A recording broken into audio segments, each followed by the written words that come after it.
para entregar uma lembrança ao nosso painelista.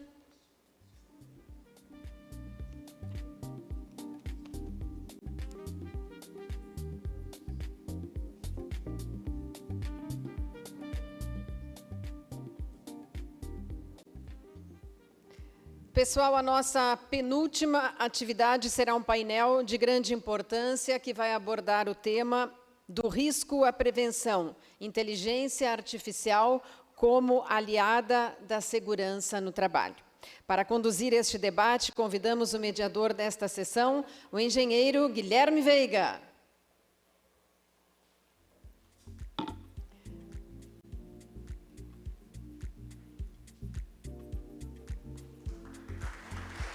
Boa tarde.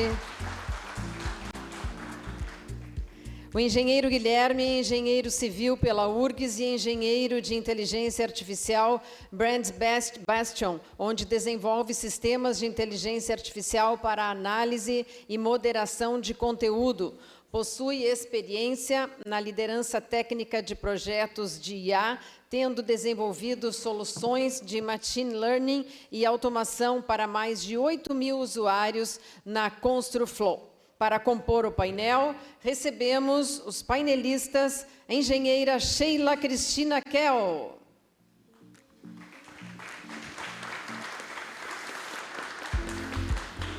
Sheila é engenheira civil e de segurança do trabalho, doutoranda em engenharia civil pela Unicinos, com foco em sensores vestíveis e segurança. Atua na Vilar Engenharia Limitada e já foi conselheira do CREA e professora convidada na Unicinos. Conosco também professor Ederson de Almeida Pedro.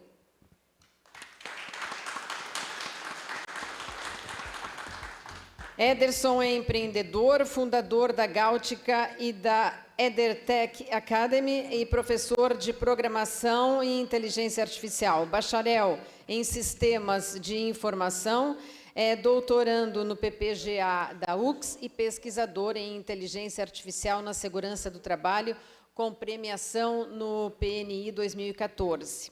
Os nossos painelistas terão um tempo de 20 minutos para suas apresentações e, ao final, então, teremos 15 minutos reservados para o debate, que será coordenado pelo nosso mediador, a quem eu dou boa tarde. Boa tarde, engenheiro. Boa tarde. Bem-vindo, a palavra é sua, o comando é todo seu.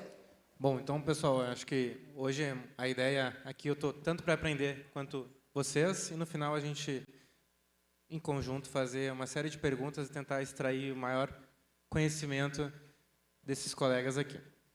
Então, a palavra para a engenheira Sheila.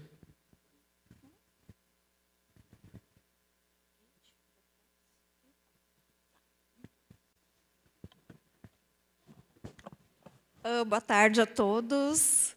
É difícil fazer uma apresentação depois dessa qualidade de apresentações que a gente teve hoje aqui, né? Mas, por outro lado, é uma boa, porque cada um tem o seu caminho, né? E também a gente pode tomar como comparação, porque a segurança do trabalho, geralmente, ela é vista como um entrave para as indústrias, né? E a gente teria que desmistificar isso, principalmente quando se fala de canteiro de obras. Veja só, nós tivemos uma belíssima apresentação do diretor da Marco Polo, onde ele falou da unidade Fabril, tudo que é implantado lá. E como é que a gente pode levar isso para um canteiro de obras? O que a gente consegue de inteligência artificial aplicar num canteiro de obras? Eu não estou falando de projeto, né, de escritório, de planejamento. Eu estou falando do canteiro. Alguém aqui é engenheiro de obra de canteiro? Muito bem, então vai me ajudar. Então, aqui um breve currículo meu. Eu sou formada pela Unicinos, hoje eu sou doutoranda na Unicinos e também sou professora lá do curso de pós-graduação de Engenharia de Segurança. E por que eu estou aqui hoje? Né? Primeiro, quero agradecer o Vivian, que me chamou para estar aqui, depois de uma conversa. que a gente teve, justamente sobre inteligência artificial, onde eu pude falar um pouquinho para ele do que eu estou trabalhando, no que eu estou projetando. E em 2023, o professor Marcelo me ligou e ele disse: Sheila, tem um convite para ti. Abriram umas bolsas e eu quero que tu venha fazer doutorado conosco.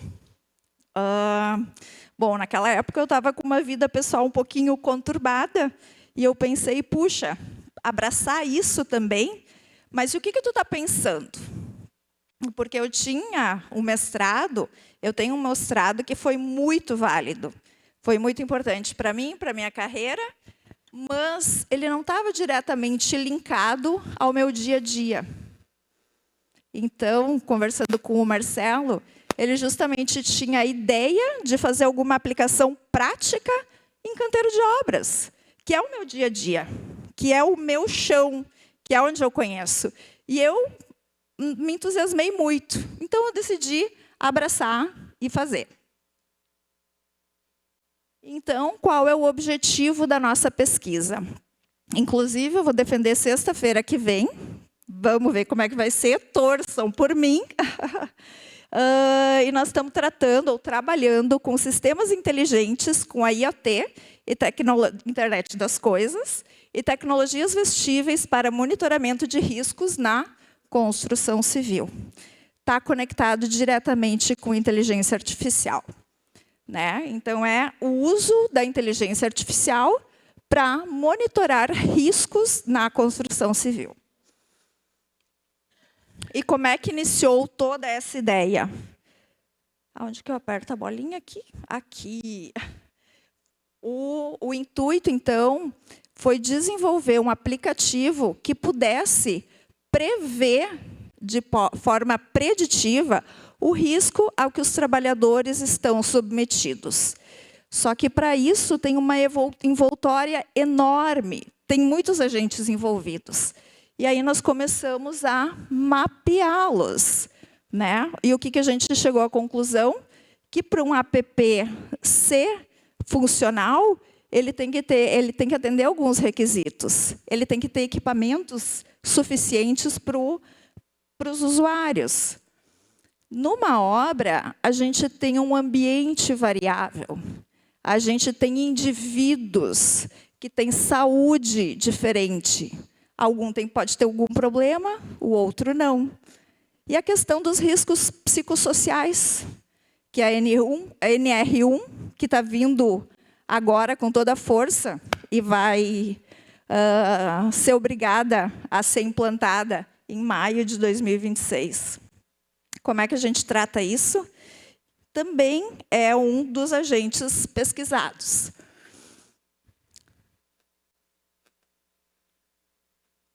Então, a gente segmentou as variáveis. E a gente teve como ponto de partida que seria, na construção civil, segurança do trabalho, linkar os riscos. E os riscos, eles já são mais ou menos conhecidos. Claro que pode ter uma grande variação de acordo com o canteiro, de acordo com as aplicações que são implantadas no canteiro, mas eles são, inicialmente, apresentados no PGR, que é o Programa de Gerenciamento de Riscos. Certo? Só que tem outras coisas que a gente precisa medir com mais precisão. E tudo está centrado no indivíduo. Né? O que a gente precisa monitorar e consegue monitorar a saúde dele? Através de um sensor, uma pulseira, um colete, uma cinta peitoral. Monitorar o ambiente. Agora está vindo o calor aí, né? Não tem a questão do estresse térmico, que a gente tem que, de tempo em tempo, possibilitar uma parada? E a questão dos riscos psicossociais. Então, todas essas variáveis nós estamos monitorando. E, para isso, não é uma pessoa só que consegue fazer todo esse projeto. é uma equipe multidisciplinar. Então, a nossa equipe tem engenheiro civil, engenheiro de segurança do trabalho, tem acadêmica em medicina, tem um médico também, que fez a calibração dos equipamentos, psicólogos e a equipe de desenvolvimento de IA.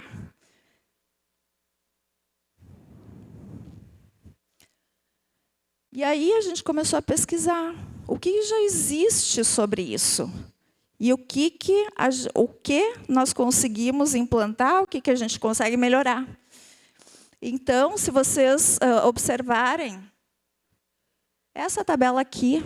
Ai, está falhando.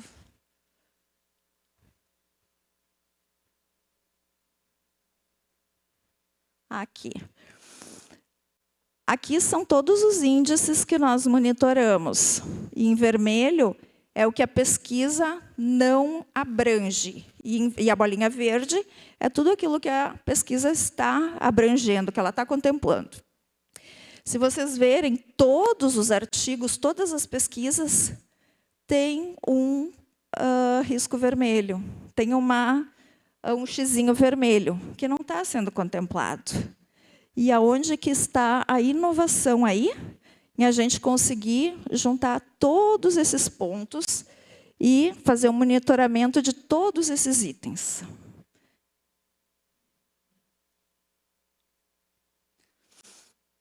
E vocês veem, ó, a questão de data.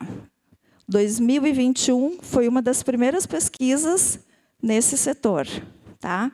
E quais são os sensores que eles utilizaram? Sensores fixos, sensores desenvolvidos por eles, sensores vestíveis, sensores com câmeras, pulseiras, jaquetas. Teve um até que desenvolveu um colete autônomo, que ele captava energia solar para abastecer. Por quê? Porque num canteiro de obras, numa frente de trabalho, por exemplo, muitas vezes a energia elétrica não chega, né? Então, a gente precisa de um sistema alternativo para fazer essa função. Aqui também, ó, 2024, uso de capacete inteligente para alertar colisão, para alertar uso de EPI. Tá? Então, aqui nós vimos lacunas. Por quê? Porque faltava integração de todos esses dados, faltava aplicação no contexto brasileiro, porque todos esses 100% desses artigos pesquisados, eles são internacionais. Não tinha nenhum no Brasil. Só que assim, ó, são publicados também tantos artigos diariamente, que pode ser que hoje já tenha. Outra lacuna é cenário real, cenário vivo, porque muitos dos testes, principalmente aqueles relacionados à saúde, eles são em ambiente controlado, em ambiente de laboratório. Então, como que é a coleta de dados que nós estamos fazendo? São indivíduos heterogêneos, dos mais variadas idades, funções, etnias. Bom, faixa etária eu já falei, né? As tarefas também são as mais variadas, desde a fundação até acabamento. É dentro de obra, não é laboratório. Os equipamentos, eles são calibrados, e uma coisa importante de dizer aqui é que, além deles serem calibrados, eles também têm a tecnologia de internet das coisas. Então, a gente consegue acessar esses equipamentos de longa distância. Voltar. Dados quantitativos e qualitativos, eu acho que foi o Ian que falou hoje de manhã sobre dados qualitativos. Para vocês terem uma ideia, todos esses sensores, eles vão coletar dados numéricos, dados qualitativos. E como é que a gente mede o psicossocial. Como é que a gente mede a emoção da pessoa? Com uma pesquisa qualitativa.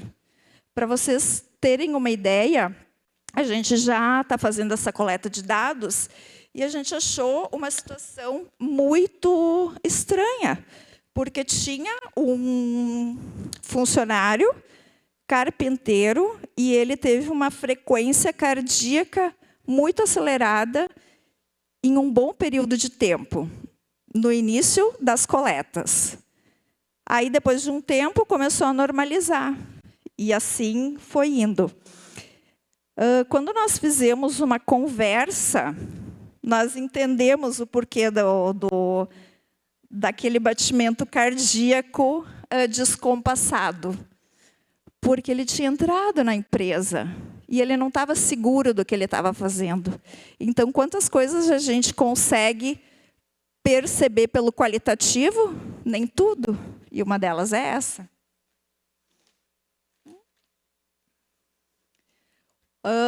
Coleta de dados dos dados sociodemográficos e de saúde. Os dados fisiológicos, que são frequência cardíaca, temperatura, saturação do oxigênio, pressão arterial. Os dados ambientais, temperatura do ar, umidade, velocidade do vento, qualidade do ar. Dados psicossociais e mentais, esses são através de questionários, não tem sensor, em princípio, para isso, né? E uma avaliação qualitativa. E um detalhe, como nós lidamos com pessoas, a gente tem que ter todo o cuidado da preservação da identidade dessas pessoas. Então, todo esse projeto, ele passou já pelo Comitê de Ética, para que se tenha a preservação da identidade. Então, aqui a gente já tem um banco de dados bem vasto, e é com essa coleta de dados que a gente vai fazer o treinamento de um robô, certo? Justamente para ele nos dar o quê? Nós vamos fazer uma integração entre cada um desses dados, o cruzamento de todos eles, um com o outro, vai ser uma análise multivariada. Para quê? Para nos gerar uma equação de risco, de nível de risco daquela pessoa, naquela atividade, com aquelas condições físicas. É algo bem direcionado. E o aplicativo, como é que ele vai funcionar? Então, ele vai ter uma coleta de dados, a pessoa vai usar os sensores, o ambiente vai ter os sensores. Essas informações elas vão ser enviadas para a nuvem, vai ter o processamento de inteligência artificial e vão ser gerados os sistemas de alerta.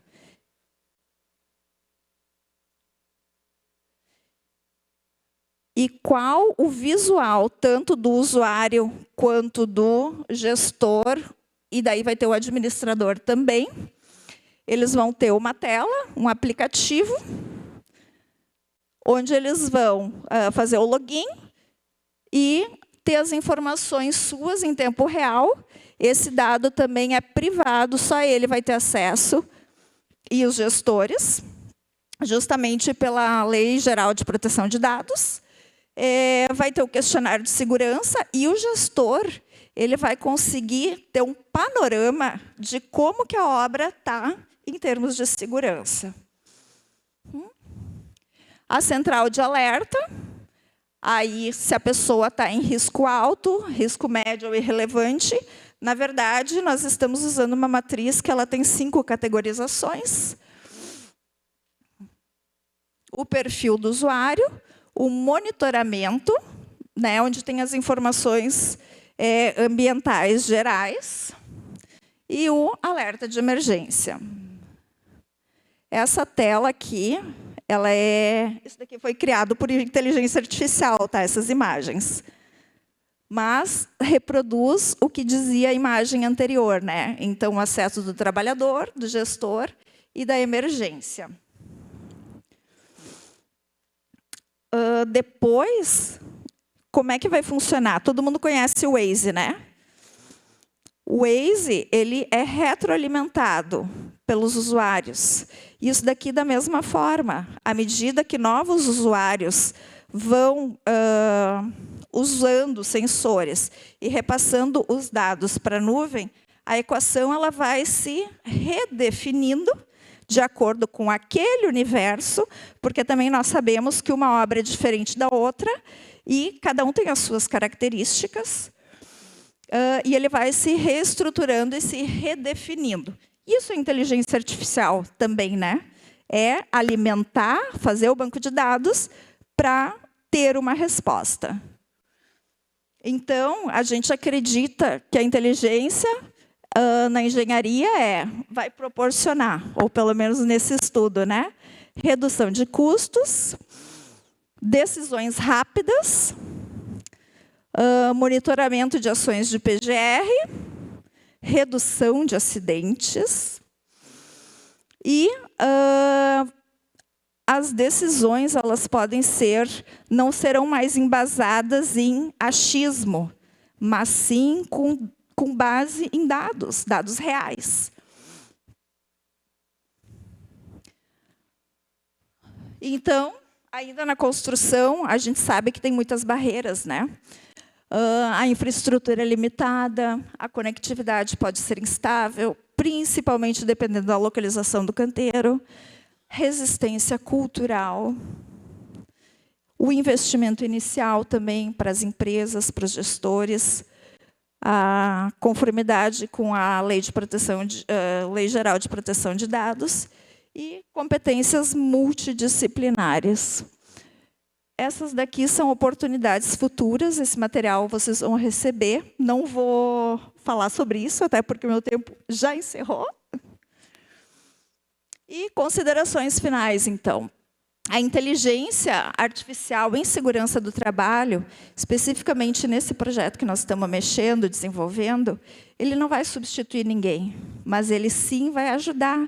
Ele vai dar mais suporte, mais embasamento para os gestores, para os engenheiros de segurança e para o próprio funcionário, porque ele vai querer ter esse autocuidado. Isso eu já estou sentindo na pesquisa. As pessoas, eu não tenho sensor o suficiente, porque as pessoas querem participar disso. Elas querem enxergar como está a sua saúde. Então, a predição, ao invés da reação, é um sistema vivo e escalável, e a aplicação é real e pode trazer um belo impacto social. E agora eu quero saber de vocês as opiniões e percepções sobre esse sistema. Mas não quero roubar mais o tempo. Então, se vocês puderem escanear esse QR Code e também me ajudar na minha pesquisa, eu agradeço.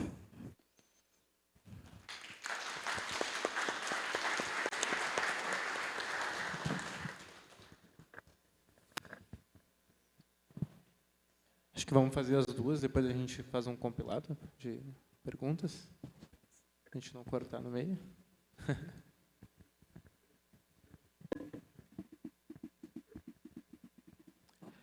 Boa tarde, pessoal. Então, só pelo coffee, né? Vai sair. Eu vi o pessoal preparando, parece que está bom este coffee. Aguardando a apresentação. Segurança do trabalho na era da IA. IA. Que nem aquelas apresentações de novos produtos do Google ou da Apple, estão contando quantas vezes aparece IA. Agora já também, não só Google, também na Marco Polo, nessas empresas, né? Vocês viram que é bastante. Eu me chamo Ederson de Almeida Pedro, sou natural da Vacaria, cidade maravilhosa, vocês devem conhecer, a porteira do Rio Grande, moro em Caxias do Sul. Sou empreendedor, foi falado do meu currículo, não vou falar novamente. Mas, devido ao contexto, eu preciso confessar parte da minha história, que é aquela que a gente não coloca na apresentação, porque ela não é tão sexy.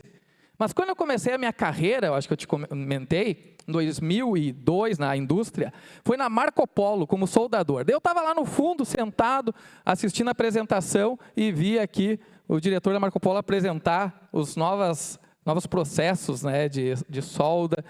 E a partir dali, eu fui trilhando uma carreira, depois de 7 anos na Marco Polo, eu acabei me tornando empreendedor, e eu fundei a Gáutica. Em 2019, passei a investir em pesquisa como empreendedor, numa bolsa de doutorado, para ver como que a inteligência artificial ela pode ajudar a saúde, a segurança do trabalho. E então, agarrei gosto pela coisa, entrei para a academia, como professor, como pesquisador, como doutorando, e fui convidado para escrever um livro, um capítulo sobre a ética na segurança do trabalho, no caso, o uso da inteligência artificial de forma ética, e em outras produções, a minha tese é sobre a IA centrada no ser humano, se a IA pode ser humanizada, se ela pode trabalhar de fato conosco, não para nos substituir. Eu vou pular alguns conceitos, algumas questões, eu estou desde manhã também assistindo as apresentações, eu vi que tem temas que acabam se repetindo, afinal de contas, né? Se nós pegarmos em 23, quando começaram a falar de IA, era muito da história da IA. Alan Turing, não sei o que tem, né? E aí a gente acaba ficando repetitivo. Mas por que é relevante falar sobre a segurança do trabalho na era da IA? Porque morre muita gente trabalhando, porque há muitos acidentes. Isso é no Brasil, mas também é no mundo. Imagina que praticamente 3 milhões de pessoas morrem anualmente. Joãos, Marias, Johns, Mary, são pessoas que saem das suas casas pela manhã e eles não retornam no final do dia para suas famílias. É o tal do custo social que foi comentado anteriormente. E das mortes no trabalho, nós temos então a 7.500 pessoas aqui por questões de segurança. 1.000 dessas 7.500 pessoas é referente ao acidente, outras por a questão da doença, né, que foi o início das pesquisas. É um tema extremamente relevante que está na agenda da ONU, nas ODSs, principalmente se nós pegarmos os itens 8 e 9, trabalho digno, a indústria 4.0.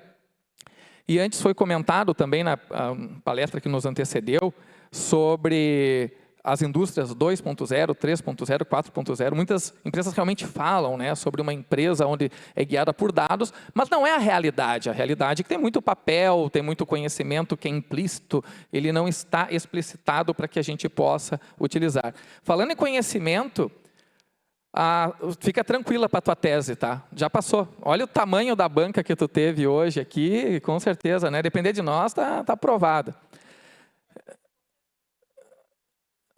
As dúvidas, não, isso aí já é um belo treino.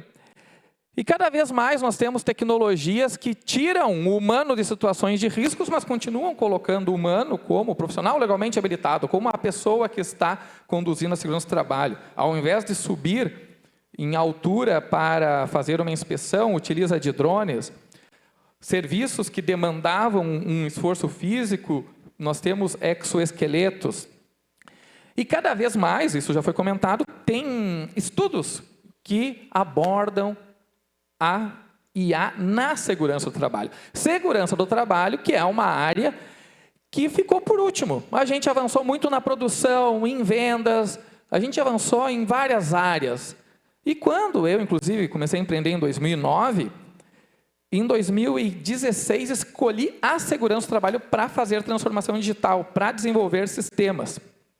E aqui eu escrevi um artigo, que ele faz parte da minha tese, ele está publicado na I3E, porque eu tinha o entendimento de que todo mundo queria utilizar a inteligência artificial. Mas conversando com os clientes da minha empresa, eu vi que havia uma resistência, eu precisava entender este fenômeno. E descobri que muitas pessoas ainda têm medo da inteligência artificial. Afinal de contas, eu tenho uma responsabilidade civil sobre um laudo, uma análise, uma inspeção que eu faço. Eu não posso deixar que a IA defina tudo para mim. Afinal de contas, se der um BO, quem vai para a cadeia sou eu, não é o ChatGPT. Então, nós estamos num processo agora de recrutamento, já que falta mão de obra humana, orgânica, de robôs para trabalhar conosco. Na segurança do trabalho, a gente visa eliminar situações de risco, substituir, fazer controles, tem as questões administrativas, que são os treinamentos, capacitações, e a questão de EPIs, né? Isso aqui é uma pirâmide, aqui está numa outra forma. Espaços confinados. Qual a medida administrativa que pode ser tomada? Sistemas digitais de permissão de trabalho para avaliação e autorização antes da entrada. É nesse campo verde das áreas administrativas, a segurança do trabalho, aonde eu me dedico a minha empresa, os meus estudos. Enquanto nós temos IAs com visão computacional, conforme foi apresentado, que durante a operação se avalia essa situação de risco, o meu objetivo é preparar ambientes para que eles sejam seguros antes que uma pessoa tenha uma interface. Toda tecnologia, né, depois nós vamos conceitualizar bem o que é IA, o que não é, que IA que é utilizada na produção, que é utilizada por um carro autônomo, pode ser utilizada na segurança do trabalho. A segurança do trabalho não tem algo que seja tão exclusivo assim. Se nós analisarmos um estudo que fala sobre o passo a passo para coletar dados, treinar modelos, fazer inferências, o uso efetivo, colocar em produção o sistema de IA, vai ser parecido com outro. Os benefícios serão os benefícios da área. Pode reduzir erros humanos na análise de riscos, detecção precoce de falhas operacionais, maior eficiência, personalização de treinamentos, de medidas, e sempre tem os tais desafios. Nós ouvimos, para muitas pessoas, a IA nasceu em 2023, as pessoas estão certas disso, quando o ChatGPT. Mas a gente já sabe, já ouviu em outras palestras que não, que ela é uma setentona, ela tem, né, muito mais tempo de estrada. E também há um sonho que ele acaba não tendo base, que é que um executivo liga para a minha empresa, para alguém que trabalha com IA, coloca IA na minha empresa, como se fosse um produto, que a gente vai lá e coloca agora, a empresa tem IA. E é bom nós entendermos que sem dados nós não temos nada, não temos IA. Conforme a gente viu aqui no estudo da Sheila, ela mostrou um conjunto de dados, um monte de informação, parecia um monte de 1, 2, né, uns pontinhos ali. Aquilo ali é o petróleo, aquilo tem valor. A Marco Polo está vendendo essa informação ali, comentou para o Uber, para o Waze, não sei. Então, sem informação a gente não tem nada. O que é essa informação? O que pode ser a informação? Vamos imaginar a NR15, a parte de ruídos. O ambiente é barulhento, mas qual é a verdadeira fonte de ruído? Nós temos estudos que mostram que há já sensores que têm inteligência para identificar no ambiente complexo exatamente qual é a fonte de ruído, mostrando, inclusive, de forma gráfica, como calor, com cores, exatamente para onde que o humano deve se direcionar para fazer alguma medida protetiva. E aí também, para cada solução tem lá os seus KPIs, eu tenho o seu objetivo, a sua meta, e a gente tem os benefícios a serem encontrados. Reduzir o ruído, né, com maior eficiência, a comprovação visual, neste caso, não só ouvir, mas poder ver como os ruídos estão distribuídos. E, mais uma vez, aqui de uma forma mais simplificada, nós temos que ter dados, esses dados precisam estar limpos, nós precisamos fazer a tal da engenharia de características, começam a surgir novas habilidades, novas competências, novos profissionais. Quais dessas informações que eu consigo coletar? Então, uma coisa é a gente falar de dado de uma imagem. A imagem é uma informação. Outra coisa é um cadastro, que é uma informação quantitativa, qualitativa. Quando a gente fala de som, o que é o dado? São, no caso aqui, hertz, são frequências, e essas frequências elas podem ser interpretadas e podem também nos responder algumas questões, até que a gente consiga treinar o modelo, fazer com que tenha lá uma equação matemática, uma representação daquela nova descoberta do conhecimento, e conforme se coloca em produção, ou seja, se ouça um novo ruído, identifique se ele é nocivo ou não. É sempre o mesmo processo, não é mesmo, colega? Independente de qual que é a área. Aqui alguns exemplos práticos já foram até comentados, visão computacional, identificar situações. Eu, em 2022, tive a oportunidade de conhecer o Vale do Silício, e eu estive em Auckland, num hub, tipo uma oficina de robôs, algo que a gente não vê muito por aqui, que é a Circuit Lounge. E eu vi esses humanoides, e me perguntei lá para o Alex Dantas, um brasileiro de Brasília, inclusive, que é o proprietário, para que tanto robô? Tem muito investimento porque falta mão de obra. Eu lembro que em 2022 eu disse, falta mão de obra aqui. Lá no Brasil falta emprego. Agora a gente estava ouvindo, né, que falta, mas é um tipo de mão de obra, uma mão de obra qualificada está faltando. Isso me fez questionar bastante sobre o futuro das profissões, que é uma das minhas áreas de entusiasmo, e o ano passado eu tive a oportunidade de ir para Dubai. Aquele é o Museu do Futuro.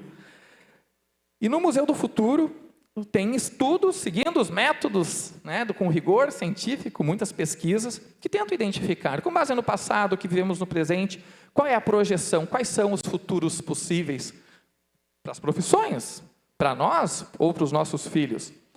Então, teremos robôs interagindo conosco, e aqui a questão dos vestíveis, nós teremos roupas que são de fato inteligentes e podem se adaptar ao cenário, ao contexto, para causar o melhor conforto para nós. E aí, de uma indústria 4.0, nós começamos a projetar uma nova segurança do trabalho. É uma segurança do trabalho 5.0, que tem as mesmas características. Mas, com certeza, dando um novo nome, a gente vende mais livro. Então, a gente sempre vai confrontar com novos conceitos que estão falando, geralmente, das mesmas coisas, em áreas diferentes, mas que geram, né, novos conteúdos e novos negócios.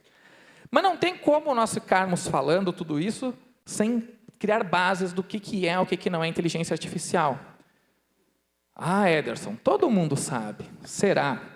Quando eu estava ali fora, como eu comentei, estou desde cedo acompanhando as apresentações, algumas pessoas vieram conversar comigo e falavam de IA, mas como sinônimo de ChatGPT, Gemini e tudo mais. E aí vale a pena a gente entender que este evento, incrível evento de hoje, ele fala de um conceito, de uma técnica, porque a IA é o grande guarda-chuva, que dentro dela tem inúmeras tecnologias. Esta técnica da inteligência artificial, nós temos o aprendizado de máquina, né? Então, aprende o quê? Com os dados.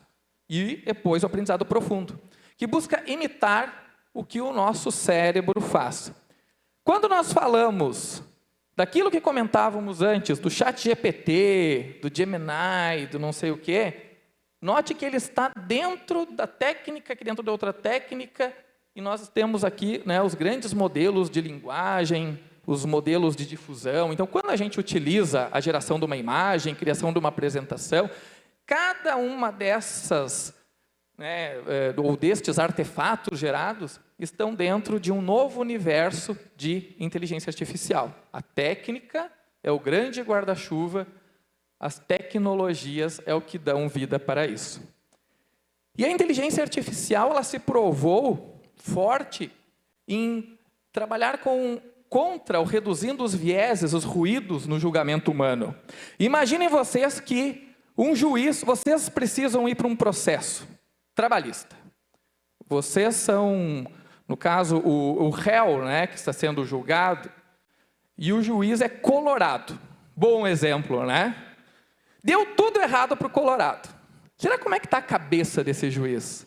Será que ele vai estar com a mão mais pesada ou mais leve?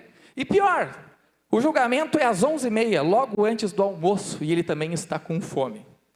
Talvez mude, talvez não. Existem estudos, existe um livro, O Ruído, do Daniel Kahneman, afinado, que fala e explica sobre experimentos feitos nos Estados Unidos que provam que, de fato, nós, humanos, mudamos de opinião conforme a situação. Eu, como sou gremista, estou neutro.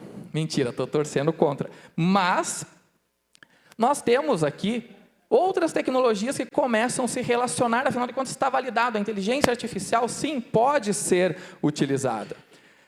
Nós podemos fazer treinamentos aonde modelos que são avatares, uma representação muito fiel do que é um ser humano, pode consumir aqueles grandes volumes de dados e, em vez de enviar só um texto para nós, pode estar treinando um colaborador que tenha menor instrução, menor bagagem, menor vocabulário, de forma personalizada.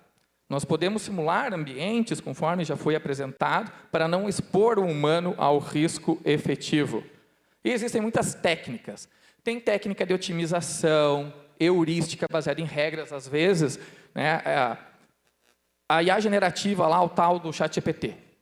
Faz a mesma pergunta 10 vezes, são 10 respostas. Às vezes, nós precisamos de regras mais rígidas para atingirmos nossos resultados. Mas a grande mudança, e o que fez a popularização da inteligência artificial, foi possibilitar que todos nós possamos conversar com o computador, que antes, somente quem tinha uma formação, mesmo na engenharia tem as aulas de algoritmos, programação, mas já temos uma interação diferente com o software. Mas para quem é das humanas, aqueles 89%, 88% das pessoas que não querem ir para as exatas, usavam de modo que a gente chamava, como usuários. Agora, elas podem interagir com tanta profundidade quanto nós, porque o sistema, os computadores entendem a linguagem natural. Então, será que eu ainda preciso aprender TI para lidar com a inteligência artificial? Para usar, não. Isso já está mais do que claro. Eu tenho que identificar qual é a atividade que eu quero fazer e escolher as ferramentas adequadas, porque alguém já está usando as técnicas a meu favor. Eu procuro falar bastante sobre isso. Uma das atividades que eu faço é escrever para o portal Sim de Curitiba, Indústria 4.0. Todas as semanas faço um videozinho também, para ir desmistificando o que são os dados, o que é engenharia de prompt, o que é a engenharia de características, como é que nós podemos utilizar isso. Com alerta que a responsabilidade é nossa. Se deu tudo certo, parabéns pelo trabalho, muito obrigado. Deu errado, não fui eu que fiz, ChatGPT. ChatGPT não vai para a cadeia no nosso lugar, a responsabilidade é sempre nossa. Tem uma frase que rolou muito pela internet, que a IA não vai tirar o seu emprego, mas pessoas que sabem usar IA provavelmente vão. Com a escassez de mão de obra, talvez nem essas pessoas tirem os empregos, mas em um cenário que a IA amadureça e vá ganhando amplitude, eu acredito sim que há um risco da redução da classe intermediária do intelecto. Precisaremos de autoconhecimento, o básico que a IA não resolve, que é a destreza, as atividades mais simples. Então, o construtor, o pessoal da obra, continua precisando, mas há atividades aí que são ameaçadas. Por outro lado, existem muitas outras profissões que passam a nascer. Nós, na faculdade, não ouvimos falar em, vamos pegar aqui, Machine Learning Engineer, o engenheiro de aprendizado de máquina, o engenheiro de característica, o engenheiro de prompt, são funções que surgiram com esse advento. Essa apresentação também espero que fique disponível, depois conversem aqui com os organizadores, porque aqui tem um esquema que eu consegui num aqueles relatórios da Deloitte, não lembro agora, deve ter aqui a fonte embaixo, que para determinadas atividades, para determinados problemas que queremos resolver, nós teremos certas tecnologias. Então, notem que modelos generativos só são verdes e bons em 3 tipos de atividade. Geração de conteúdo, interfaces conversacionais, descoberta de conhecimento. Conforme foi apresentado os MCPs pelo colega mais cedo, a gente consegue especializar agentes e conseguir extrair melhores resultados. Mas ainda tem determinadas atividades ou problemas, naturezas de problemas, que nós precisamos de outras técnicas para obtermos bons resultados e confiáveis. Para as empresas que querem colocar IA, é necessário foco e investimento. Não tem outro caminho. Falta mão de obra, tem que formar mão de obra, tem que fazer parceria com a formação de mão de obra, algo precisa ser feito. A IA, por si só, não vai ela se criar e se reinventar. Um dos estudos, daí entra na questão das nossas teses, ok, tanto trabalho, tanto investimento, será que a IA, de fato, ela salva vidas? Essa resposta ainda não se tem, porque tudo é muito novo. Mas, com certeza, com a popularização do uso e com o letramento, a nossa alfabetização, nós poderemos melhorar os ambientes. Não precisamos usar técnicas muito avançadas, podemos usar o Notebook LM, que foi uma ferramenta que eu apresentei mais cedo na outra sala para os colegas, joga os documentos, fala com os documentos, reduz a alucinação, gera gráfico, gera conteúdo, gráficos em tempo real. Importante é, aqui ó, essa frase, hoje estamos tratando humanos como robôs, IA como criativos. E foi coisas que eu observei conversando nos bastidores, inclusive aqui com os engenheiros. É hora de nós mudarmos essa equação e sermos os verdadeiros criativos. Muito obrigado, pessoal. Foi um prazer.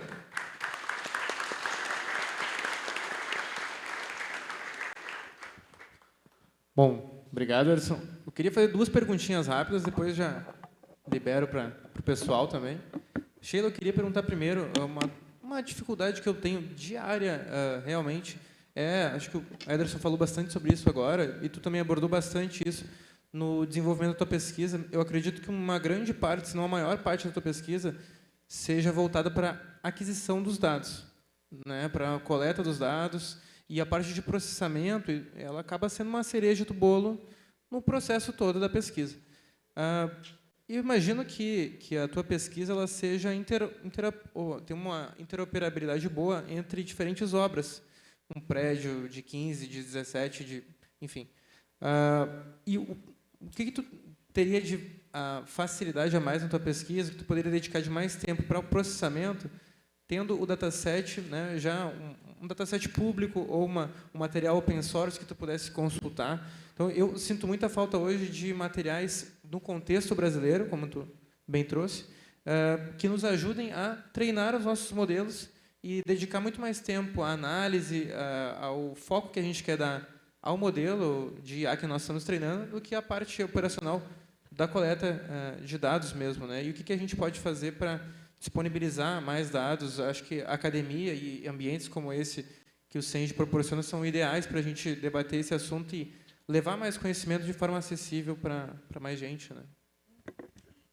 Justamente o que acontece hoje é tudo muito artesanal, né? E muitos dos dados eles não são coletados. Qual é a referência que a gente tem? A gente tem o ASO, que se faz quando a pessoa entra na empresa, os ASOs periódicos, e é isso. Não existe um monitoramento contínuo, um monitoramento diário. Isso, mesmo que se faça a digitalização, é uma simples digitalização. Ela não passa por uma análise, uma comparação entre... só para citar um exemplo, a pessoa se acidentou numa obra. Tá? Se faz a análise do acidente, se constrói, se reconstrói todo o cenário, mas o que ocasionou aquilo? Ou vamos imaginar que ele infartou dentro da obra, né? Por quê? Porque ele já tinha uma doença pré-existente, isso foi marcado nos exames, e aí eu devolvo a pergunta. A gente monitorando em tempo integral, com os sensores full-time, poderia ser um indício, né?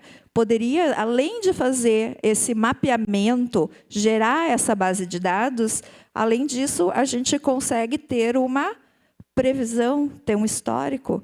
E só para contextualizar, um amigo meu que começou a pedalar, andar de bike. E ele pegou um relógio para monitorar os batimentos, calorias, enfim. E ele percebeu que ele não estava fazendo nenhum esforço significativo. E o que aconteceu? O coração dele disparou, ele não percebeu, mas quando ele foi olhar no relógio, o coração dele deu um pico. E ele chamou atenção. Mas ele não deu bola, porque ele não sentiu nada. Foi algo silencioso. Pois bem, isso aconteceu outra vez, e ele começou a se desafiar, né? Começava a subir lombas, e sempre o comportamento era um pouco diferente. E aí eu pergunto, quanta coisa silenciosa a gente não percebe, não se dá conta, e um sensor poderia resolver, né? Além desse banco de dados que o Guilherme perguntou antes, porque nós não temos. O que nós temos hoje? O governo ele nos disponibiliza índices de acidente, taxas. Agora, os dados pessoais, até porque é uma coisa pessoal, né? Mas o SUS ele também já está organizando alguma coisa nesse sentido. Anonimizado e aí... Exatamente. Uhum. Então, eu acredito que isso facilitaria muito para que a gente pudesse, inclusive, desenvolver e melhorar um sistema desse, não só para a construção civil, mas para qualquer indústria, para qualquer usuário. E durante a coleta de dados, o que eu percebo? As pessoas elas têm interesse em saber da sua saúde. Tanto é que elas querem um feedback de como é que está a saúde delas, o que a gente está entendendo dos sensores que elas estão usando. Não sei se eu te respondi a pergunta. Sim, obrigado. Eu acho que é muito legal essa ideia da gente monitorar através dos sensores, porque realmente na minha cabeça me dá uma ideia de que nós estamos abrindo uma nova dimensão ou no que a gente pode ver, enxergar, né? Então, enfim, parabéns pela pesquisa. Muito obrigada. Bom, queria aproveitar e perguntar ao professor uma dificuldade que eu tenho bastante com alguns clientes uma vez que a gente olha ferramentas fenomenais como o Notebook LM, a gente se encanta e imagina que, como eu disse, eu quero implantar IA na minha empresa. Mas aquela ferramenta ela é bastante genérica, bem da verdade, e para a gente ter uma assertividade que a segurança do trabalho exige, que a engenharia por si só exige um alto grau de confiabilidade, de acurácia, a gente precisa de uma série de planejamentos, de definições, de treinamentos com datasets específicos. E como que a gente motiva o funcionário, o engenheiro sênior, quem tem mais experiência da empresa, dos processos, para já implementar essa inteligência artificial adequada ao processo, adequada ao sistema, para ter uma acurácia alta, desde o início, traz essa pessoa para dentro do desenvolvimento, não deixando só para o desenvolvedor especificamente, que às vezes não entende o contexto da empresa, né? Eu acredito que a especialização de uma equipe, de uma empresa, que ela cria o propósito de levar a inovação, é o caminho, porque eu vou pegar o exemplo das empresas que estão aqui, a questão da Marco Polo. Eles são especialistas em ônibus e customizam e contaram toda a história. Por mais que se queira colocar no setor de TI para criar um software e envolver a segurança do trabalho, não é o business da empresa. Em 2015, nós tivemos uma crise no Brasil e em 2016 eu sobrevivi à crise e resolvi que não ia mais fazer o que eu fazia antes, que era um sistema sob medida. Toda ideia que chegava, fazia um sistema. Isso é terrível, né? Na época eu não tinha um Apple Watch para medir os infartos, mas eu devo ter sofrido muito. Então eu escolhi a segurança do trabalho porque ela ficou para trás, tinha muito espaço para inovar. Não era para onde as empresas de tecnologia estavam indo. Por eu ter decidido seguir aquele caminho e ter conquistado milhares de clientes, eu tenho 5 aplicativos, NR12, 10, 13, 33, genéricos, com mais de 5 milhões, hoje já tem 6 milhões de coleta de recomendações de segurança para os mais diversos casos. Então, eu tenho dados e tenho uma rede de muitas pessoas para cooperar. As normas, elas são carregadas de subjetividade. Eu entrevistava engenheiros para criar o primeiro aplicativo, foi da NR12. Eu conversei com 10 engenheiros ao longo de um mês.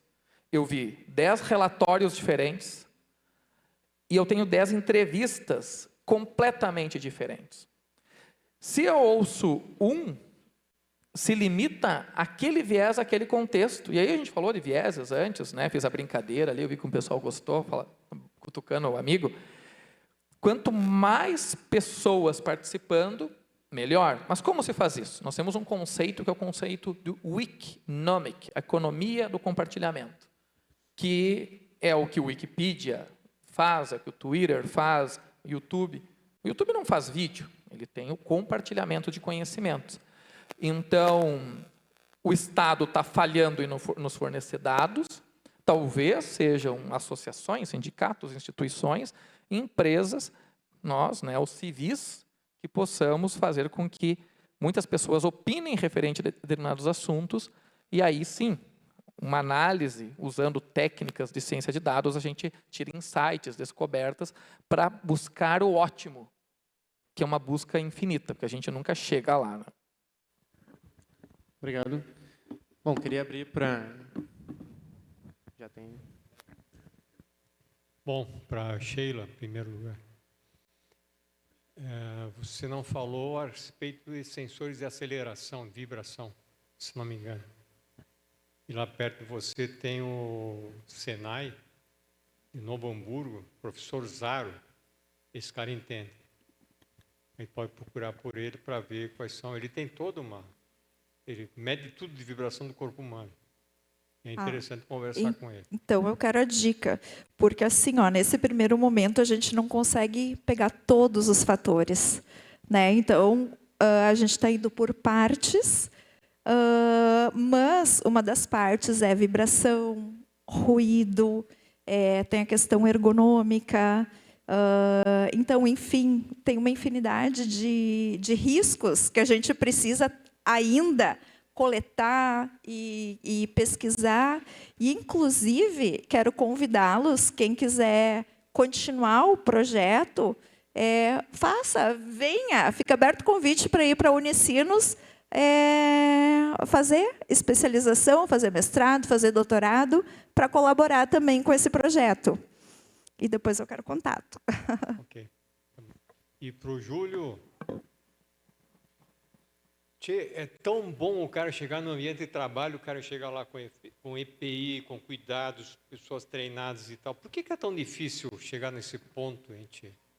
Qual é a complicação toda? É custo de material, etc., treinamento ou de mentalidade das pessoas que coordenam? Uma das coisas que eu observei, o meu filho saiu da escola de engenharia. Quando eu saí da escola de engenharia, eu saí com as consciências todas em relação a materiais, máquinas, comportamento humano, etc., tudo mais ou menos ambientado para que, quando eu chegasse no ambiente de trabalho, eu pudesse enxergar essas coisas. E o meu filho, não. Eu alerto sobre uma coisa, parece que tu está prevendo um acidente. Hã? Deve pensar, que gênio, nossa, como não, ele viu isso. Não, mal olhado, pô. Pior. Tu acha que vai dar uma coisa errada? Não, é prevenção, cara. Eu saí da faculdade com isso. Vocês não tiveram aula de segurança do trabalho na faculdade? O que está acontecendo, tio? Eu vou aproveitar para responder, porque eu saí faz menos de 5 anos da URGS e a gente tem meia cadeira de segurança do trabalho. Bem, na verdade, é isso. Então, muito se aprende por fora, realmente, por interesse do próprio aluno de participar de atividades extracurriculares como essa. Mas dentro da academia, realmente, na formação, na graduação, realmente tem pouco material sobre isso, apesar de ser tão importante, né? Eu acho que está respondido, claro, é que foi falado aqui de graduação. A gente tem que analisar, mas quantas pessoas, qual a proporção de brasileiros que chegam na graduação? Nós, que conseguimos chegar no estrito senso, mestrado, doutorado, somos menos de 1% da população, a elite intelectual brasileira. Chegamos aonde poucos chegam, né? Mas dentro das empresas não tem tanta mão de obra qualificada. O cara mal terminou o ensino médio, fez um EJA. Então, eu acho que essa via da educação não é. Logo, assim como foi comentado sobre a infraestrutura na primeira palestra, se o Estado não faz, a iniciativa privada tem que ir lá e fazer. Se a educação não é entregue pelo Estado, ou a partir de nós, que também, o estrito senso, a formação, ela é via MEC, via agência, CAPES, é pública. E é empresa. Ok, daí tem a pergunta, tá, mas é coordenador, é o quê?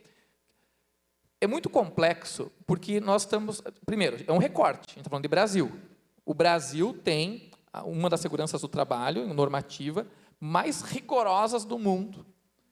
Mas por que lá fora, em outros países, em X, Y, Z, não vou citar nomes para não errar, a regra é branda e tem menos acidente? Cultura. E a cultura de um país continental. Eu não conheço todos os estados brasileiros, que eu viajo bastante. Então, nós temos uma complexidade muito grande, eu acho que vai além. É que se nós pegarmos assim, Estados Unidos, que eu conheço um pouco e tenho um apreço, questões de segurança estão desde o jardim, que são os exercícios para fuga em casos de catástrofes. Então, a criação de cultura, ela está não na graduação, no básico. E aí isso tu vai passando de professor para aluno, mas de pai para filho, é algo que vai se consolidando. E uma das culpas é que o Brasil é um país muito bom, nós temos muita riqueza, tem poucas catástrofes considerando, por mais que tenha uma ou outra, a gente fica muito apavorado, mas tem países que convivem com isso o tempo todo. O Japão, imagina, né? O Japão é uma ilha lá que está a qualquer momento, não sabe o que vai acontecer. E aí a gente não desenvolve conhecimento, saberes, tecnologia para proteção, porque é muito raro algo dar errado. Por que eu vou treinar, afinal de contas? E aí eu não sei. Eu fico com essa opinião. Eu quero contextualizar ainda com relação à tua pergunta.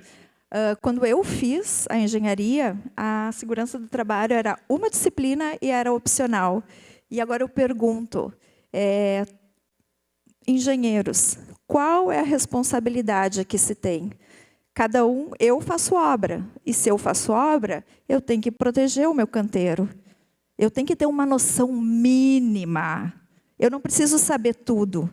Tudo bem, eu preciso saber quem sabe, conhecer quem sabe, mas eu tenho que saber, ter uma noção mínima para avaliar se aquilo ali está adequado ou não, para fazer alguma proteção mínima. Mesma coisa PPCI. Né? A gente, falando de catástrofe, a gente sabe responder a uma catástrofe nas nossas vidas. Como é que a gente reagiria?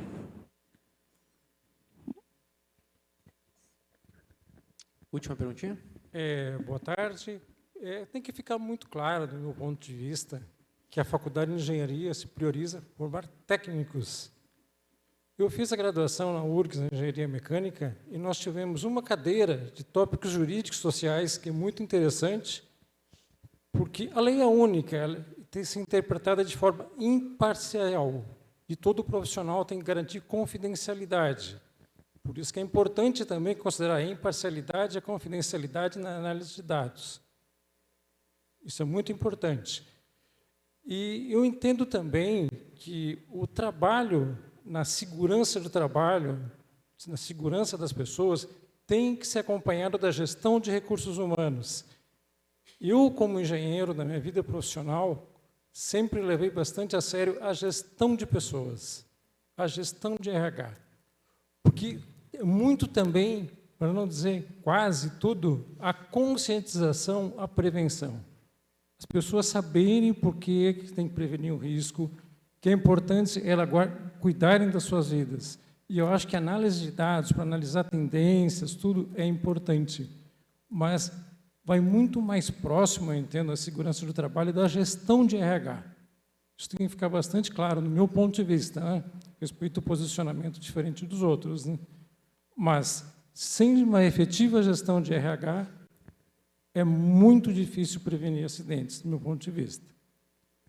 Obrigado pela participação. Acho que é uma provocação interessante no sentido de que acho que a análise nos ajuda a entender e a trabalhar através do lado humano em cima da coisa. Acho que uma ideia que se tem muito errada e muito prejudicial para a segurança do setor como um todo é que a segurança do trabalho é a pessoa que está enchendo o saco ali, ou está sendo punitivo, né? Sempre através da punição, mas acho que os dados vêm muito para a gente antecipar muito e o quanto antes melhor, para que a gente possa atuar de maneiras adequadas. E eu concordo 100% com o que tu trouxe. Preditivas e no lado de educação mesmo, né? De conscientização, a palavra. Estender para vocês.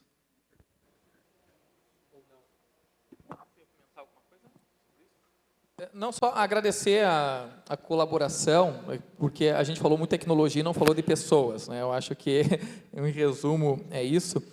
E tem em relação com também a pergunta aqui do colega sobre, por que não se faz recursos humanos? Passa por isso. Então, se o Estado não promove, a empresa precisa daqui um pouco, porque o comitê, o SESMIT, a CIPAS, existem os movimentos, às vezes nem são alocados, de fato, nos recursos humanos, então, como eu forneço para as empresas, é sempre uma surpresa.